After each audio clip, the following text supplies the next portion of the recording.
Kitchen Table Models Workshop. My name's Ian and this is my kitchen table modeling setup. So, a completely different video for you. It's an unboxing and a sprue tour, but it's obviously not a plastic model kit as such. How this has come about is from a fellow called Richard Lowe, who is on RC channel, and he's got a channel dedicated to his adventures in the world of radio controlled buggies and vehicles. And about 4 months ago he ran a competition for this particular kit, which I was so lucky to win. So first of all, big shout out for Richard, massive thank you. Apologies it's taken me this long to get this filmed, but it's been really busy this beginning of this year, so just getting around to it now.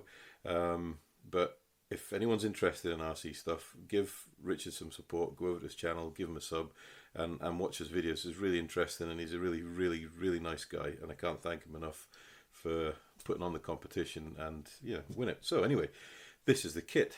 It's a Tamiya Neofighter buggy and it's a DT03 chassis. And I'll be honest with you, I've been into RC since I was probably about 12, 13. Earlier than that, I remember my dad taking me to a race when we used to live in York, and I was hooked seeing these buggies racing around the track. So I've been into it for ages, and I've run everything from 1/10 scale right up to 1/8 scale nitro. But obviously I entered the competition, won the competition, and because I've got lots of RC buggies myself, I decided I was going to give this to my son, so I gave it to him as a bit of an extra Christmas present, and him and I are gonna do the build together. But before we do the build, I thought, let's get the kit on the table and have a look and see what you get in the box and what it's all about. So enough waffling from me as always. Let's get the box on the table and we'll see what we've got. So we're on the table, and no, that's not the box. This is obviously one of the buggies that it's actually the same buggy as a DT03. That's one that me and my son have worked on before now and been running. So this is basically what you end up with when you get a built buggy. So you've obviously got your motor gearbox driveline on the back, so it's two-wheel buggy. You've got oil-filled coil-over shocks, and then same for the front. This one's had a little upgrade, so it's got an aluminium front shock tower, standard grey plastic back one, and then a simple Lexan painted body. So and also we run the touring car type chassis, so that's a standard touring car 4-wheel drive chassis that's been hopped up a little bit. So you've got your aluminium hop-ups for your steering linkage and centre drive shaft, simple just friction shocks with springs, or rallycross tyres on Subaru rims, because obviously a Subaru Impreza. And then we've got other chassis like the Ford Escort, same chassis, TTO2. So anyway, let's get the box on the table. And it's huge, it's absolutely massive, to be fair.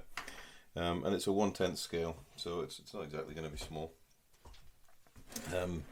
So this is Tamiya's DT03, so each of their chassis has got a code.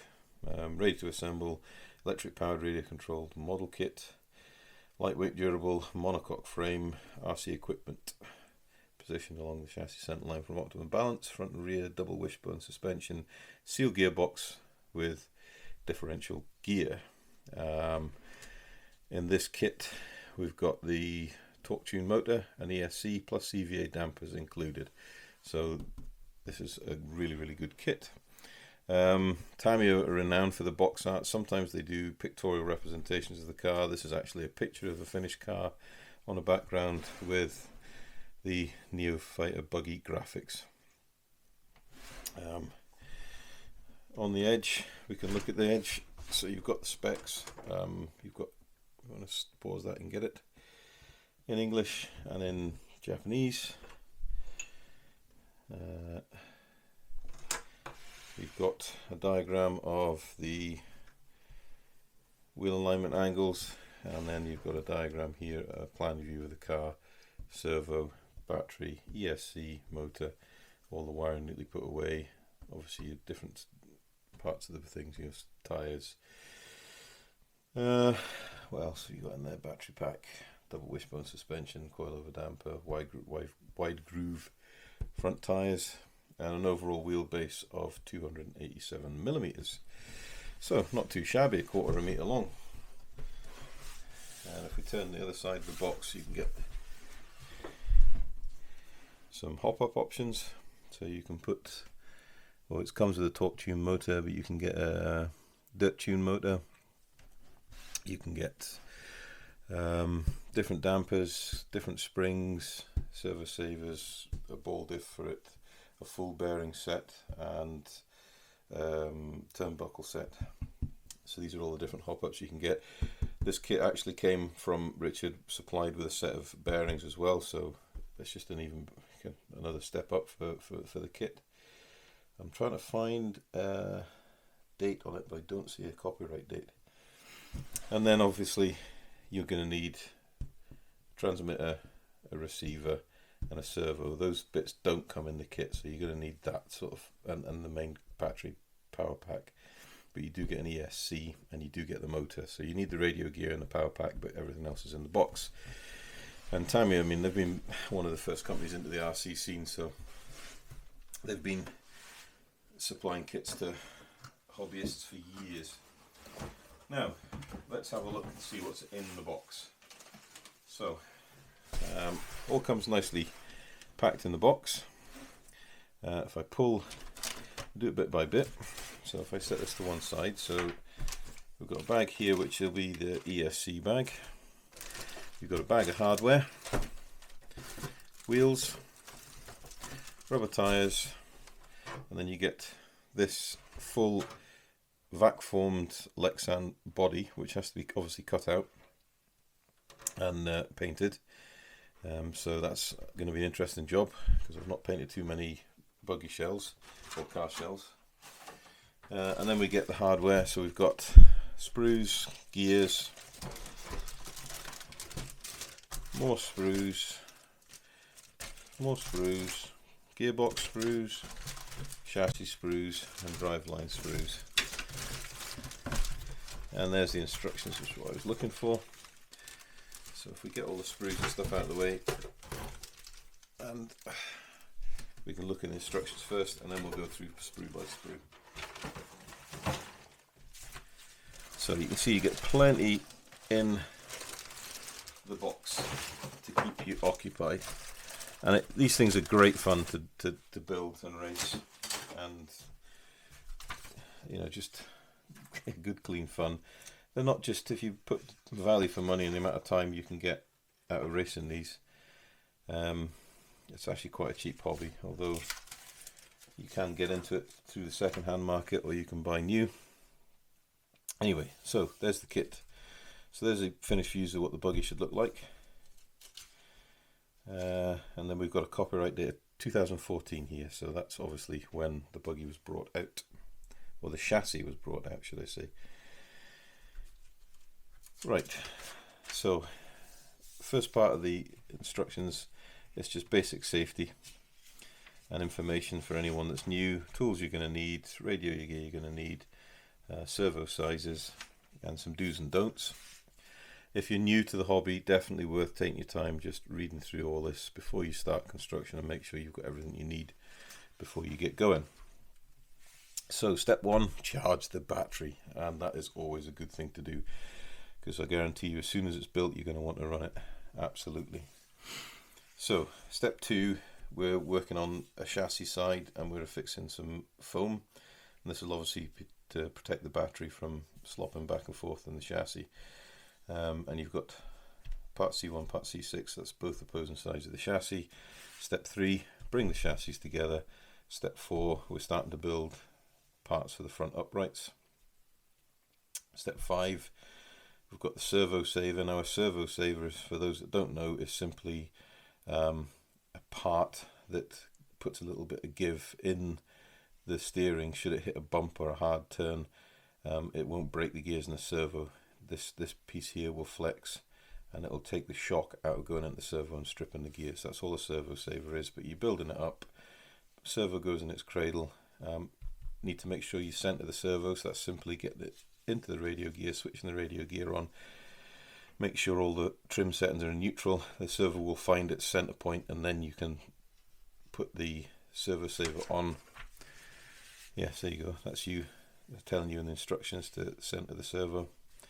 And then there's the orientation of the servo needs to be before it goes in the car.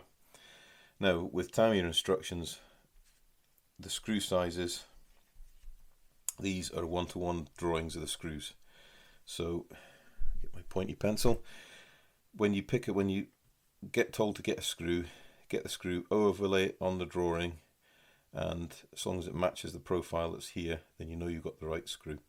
And they've only got like 4 different types, so it's not difficult. Same again here for the servo arms in part 7. This is 50mm measurement. Well, this is a one-to-one drawing, so when you're putting the turnbuckles together, lay it over the top. As long as it's exactly the same as this, you know you've got it done properly. And this is Tamiya at its best, because they think of everything to make sure it's as easy a simple build for anyone getting into the hobby. So steering turnbuckles made onto the servo, and it's just a simple click. Use a pair of needle nose pliers just to click the ball and socket together. Servo down through the chassis, and then fastened into the chassis for part 8. And then part 9, we're looking at the front wishbone, lower wishbone arms, and these are the pivot pins, or pivot pin, U-pin, that the arms pivot on.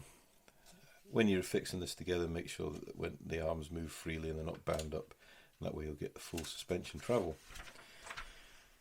Right, part 10, so you screw in the front bumper, which also holds this pin in place, and the arms all together to the chassis. Part 11, you've got the upper wishbone arms going in with the pivot pins. Again, don't over tighten. This is one thing with Tamiya and all other radio control cars, but especially Tamiya, is these things screw thread into this part of the upper wishbone. Don't over tighten this, or you will crack the plastic and you'll have to buy replacement parts. Again, down the side you've got the plan view of the screws, so you know exactly which screws you're using. Front uprights, so you've got the front half shaft axles for the front wheels to go into the front C-hubs, and the pivot pin going down the middle. And then 2 pins on the either end of the upper and lower wishbones to hold the C-hub in place. And then snap on the steering turnbuckles, and then your steering is nice and rigid. Building up the diff. So, small planetary diff with an outer drive gear. Again, a little bit of grease, and all this grease is supplied in with the kit. 3 screws diff together, and then this is plastic bushings. As I said, Richard kindly supplied a bearing set for this kit. So again, the bearings, these are one-to-one drawings. So to replace these, just roll the bearing over that to make sure it's the right diameter. You can use a vernier gauge to check, but they will either fit, they won't. Bearings go in, shaft go in, and then differential goes in, gearbox goes together. There's your motor shim. Again, that's greasing up the pinion gear, a spur gear that drives off the pinion gear off the motor. There's the pinion gear on part 18. Hop-up option would be putting this into a slipper clutch, which will give you a bit of slip, so you could put a hotter motor in and not strip the gears, and that would replace this part here. But at the moment this is just one gear, just for the beginner nature of the hobby that this buggy's aimed for. Pay attention for the screw holes in the gearbox mounting to get the motor in the right place for whatever pinion you're using. You can change the pinion to gear it up or gear it down as necessary. Part 19, gearbox cover. Again, don't over tighten these screws, you will crack this plastic, and then you'll have to get a replacement part. Part 20, lower wishbone arms going onto the gearbox housing. 21, upper wishbone arms, and the drive cups for the drive shafts going into the differential within the gearbox. And they're just a friction fit. There's no screws or anything to hold them in, they just go in and hold in with the drive shafts. 22, drive shafts going in, drive output cups with the bearings. These plastic bushings will be replaced with bearings. All goes together, and then it's all held together with the fastening pins on the rear hub. Then we've got the on-off switch on the, looks like to be something for the rear upright tower maybe. Certainly on the end of the gearbox housing. That all goes together for part 23. And then part 24 you bring in the main chassis and the rear drive transmission together. Crikey. And these are really, really good. That's one thing about Tamiya, is the diagrams are so good. And they're really pictorially good at representing what's needing to be done, so it takes a lot of guesswork out. So 25, you're building up the shock absorbers. These are possibly friction dampers, and it's CVAs that are in the kit, so there will be a slightly different assembly for them, because these don't have oils in, but the ones we're putting on will have oils, so they're a hop-up option. There'll maybe be an addendum instruction for that. Front upright going on the chassis for part 27, and the rear all together, fastened to the lower arms, and that's your car on suspension. There is options here for putting in spacers to increase or decrease the spring resistance for your damping. So we're fairly moving through.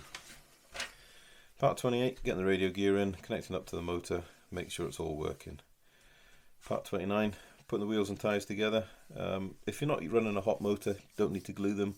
If you're running a brushless setup, then you probably would need to super glue the rubber to the plastic, otherwise you're just going to spin the wheels off and lose traction.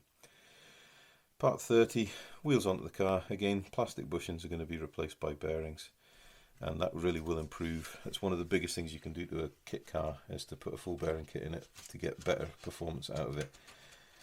And then, yeah, that's the last build step, and then you've got some simple instructions and troubleshooting guide, plan view of all the parts, and that's that.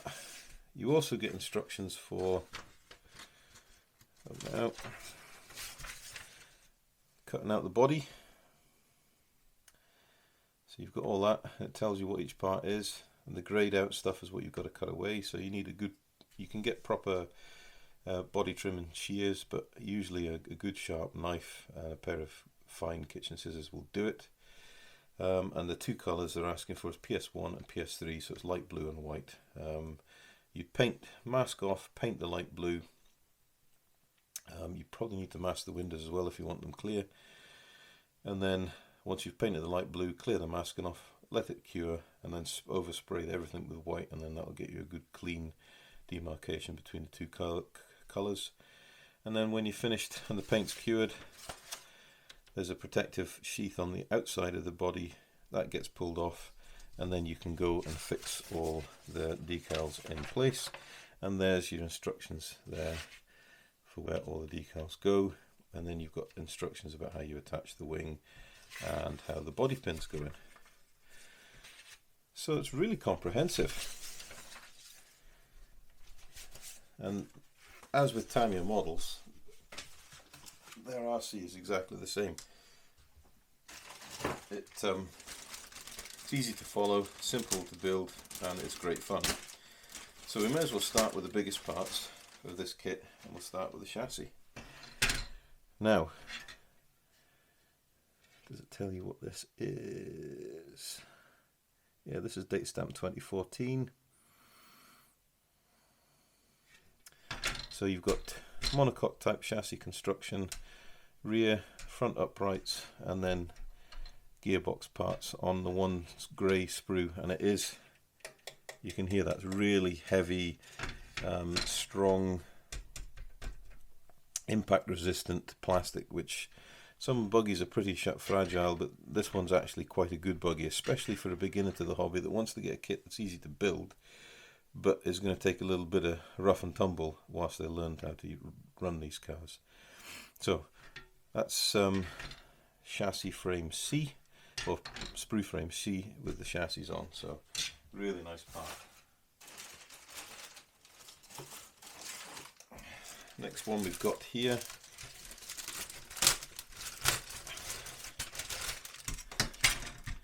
And then again, heavy duty plastic.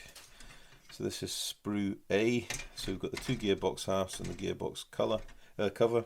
Again, branded with Tamiya. Really nice, shiny, hard plastic. Very durable.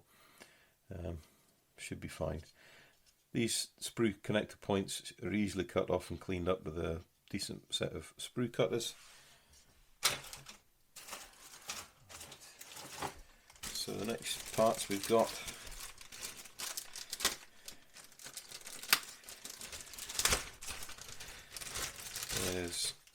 this is parts tree M, and this is more of a ABS rubbery type plastic, so there's a bit of give in this, so there's obviously going to be a bit of impact resistance for the front bumper. We've got the servo mount here, we've got part of the gearbox to the chassis mount here, that's part of the wing mount, and these are the uprights here. Now I do know you can get this particular part as a hop-up option with a stronger, more shock resistant plastic that doesn't bend as much as this, but you can see it's very flexible. But for a beginner this will be absolutely perfect. Right, so this is the two lots of suspension arms. Again, a similar plastic to the last sprue. So this is sprue parts D, and this will be the front and rear lower arms. So they're obviously the same, which is fine. Again, you'll probably be able to get hop-ups, and I know there's a huge aftermarket scene where you can get milled aluminium replacement arms to really trick the cars out. But for someone that wants to get into the hobby, this is a good, strong, robust arm. You're going to have to do a lot to break one of these. Very cleanly molded. And then we go on to the upper arms. So we've got the two the same sprue E's. You've got the I think these will be the fronts and these will be the rears, but really substantial, strong bits of plastic, and these are obviously off an older kit because they are marked 2005, and Tamiya will obviously do that. They'll use different parts for different chassis to save on tooling costs. Not many more parts in here now. So we've got the drive shafts and axle drive cups and diff cups here. So these are the plastic parts that have been moulded around the metal inserts. Pop them out and have a look. Again, Tamiya's been moulding plastics for so many years that they really do a good job. Very cleanly moulded, there's nothing misaligned, very little flashing and burring on this as well. So this is parts N. Is there a date on these? Nope, I don't see a date. But they're probably a common sprue tree for a few buggy chassis. And these are your rear drive cups. So that's the nut that the inner rim sits on. And there's the drive holder here for the rear. And this is the C-hub holder for the front. So that's obviously sprue parts B. All nicely moulded. Right. Gears for the drive train, should I say. You certainly get a lot of stuff in the box for your money. So, very cleanly moulded. Crisp, sharp and precise as they ought to be. And you can see the mesh is really good. So that's your diff, where your planetary gears go in there, and there's the other cover for it. Simply screws on, and there's your spur gear that will drive off the pinion gear, and this will be the part that you can replace with a slipper clutch, and the slipper clutch will go in this part here, so there'll be a bit of slip between the outer and the inner gear. And this is your intermediate gear here. All made cleanly. That's a 55 tooth spur gear, so that will be setting your gear ratios. And then finally the wheels. I'm not going to take them out of the bag, they're very cleanly moulded. You'll probably find that these will be common to quite a number of Tamiya kits. Again, it'll just save on the tooling costs for Tamiya. So there's all the plastic parts. I have two huge bags left. So we've got a bag here full of hardware and a bag here with a speed controller. So this will be Tamiya's own speed controller, nicely packed in a protective bubble wrap packing. We'll just pop that out and have a look at it. And to have this in with a kit saves you an awful lot of money. These things retail between £15 and £20. So this is a basic one, but it's going to get you going. If you just want to get into the hobby, it's one less thing to buy. They're very reliable. This is a TBL 04S. Simple construction. Wouldn't say they're probably waterproof, but the Buggy itself is reasonably well waterproofed, so you're not going to damage it in a hurry. Simple on-off switch. So, and this, it's got three motor wires, so it will be able to run a brushless or a brushed setup, whatever you want to do. So you've got options there. So if you want to start on a brush motor that kit comes with, then you can upgrade it to a brushless system and you don't have to buy a new speed controller. So that's a good saving for a new person into the hobby. Right, hardware bag. Goodness me, it weighs a ton.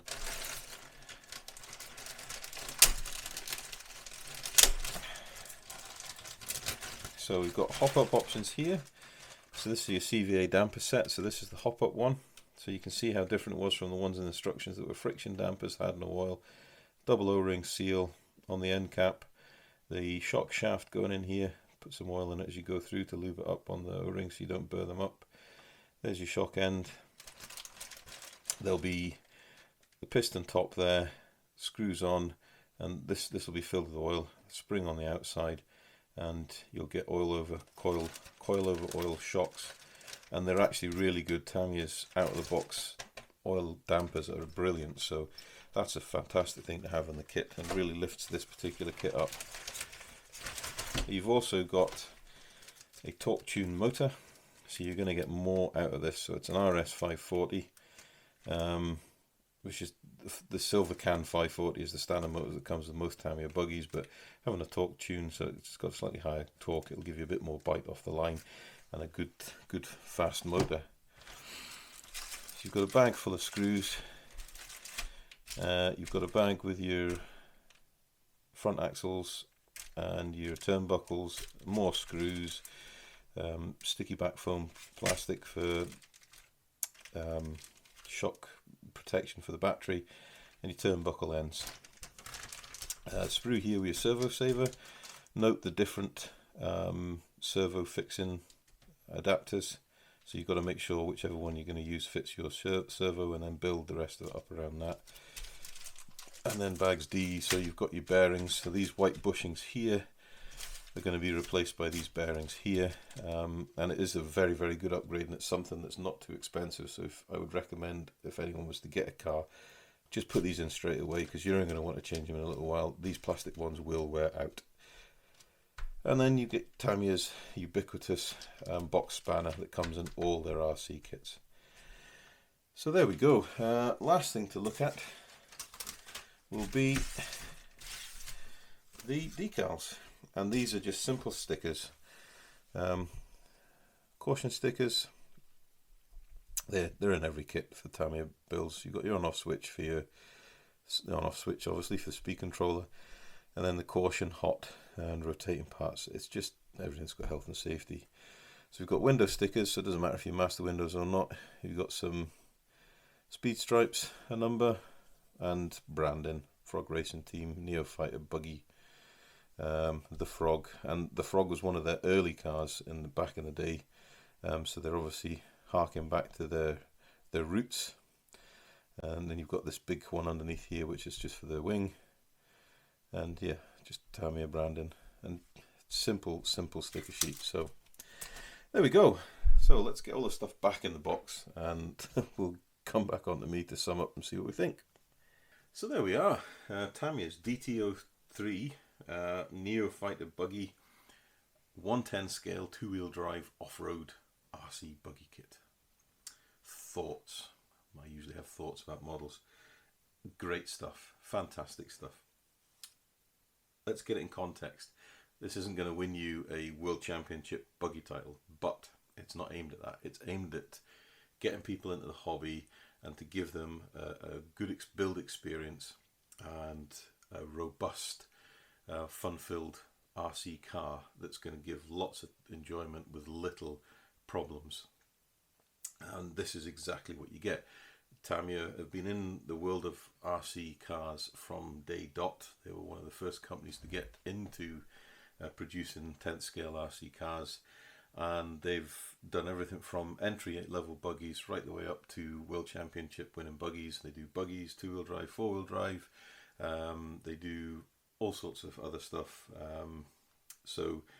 This comes from a company that's got a good pedigree in RC hobby grade kits, and this particular kit, in my opinion, is really, really good value for money. You get the added extras of the CVA dampers, you get the speed controller in the kit, so you don't have to buy that extra, and you get a torque tube motor. So you've got a pop-up package that takes this from an entry-level kit to being up there a little bit. Would I recommend it? 100%, yeah. Round about £140–150 retail for this kit in this configuration.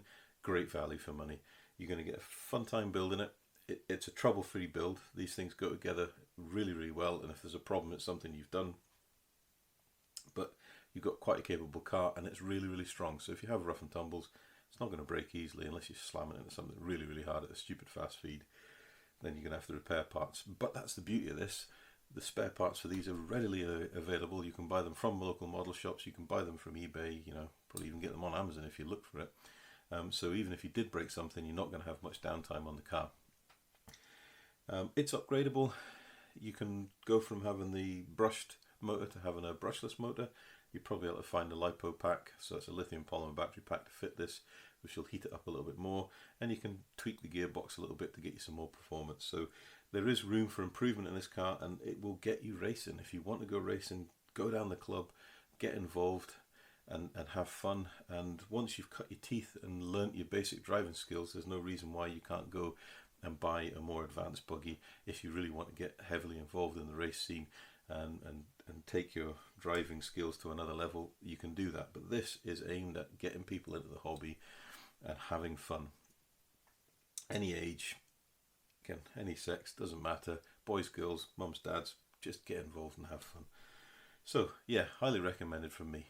I also have to say again a massive shout out to Richard Lowe over at RLRC on YouTube. Thank you so much again for putting the competition on off his own back. He's done this. And really, really delighted to be able to win it. And he's such a top guy. So please nip over, have a look at his channel, give him a sub, show him some support, help him grow his channel. That'd be really good. It's well worth it. He's a really nice guy. If you've got any questions, comments, anything you want to know, pop it down below. I always take time to read the questions, and I will reply to you as quick as I can, and I really appreciate anybody that takes time to drop me a line. As always, if you like what you see, drop us a sub. You're probably not going to see too many of these on the channel. This is more of a one-off, but thanks anyway for hopefully sticking around to this end. So until next time, guys, stay safe, happy modelling, and we'll see you again.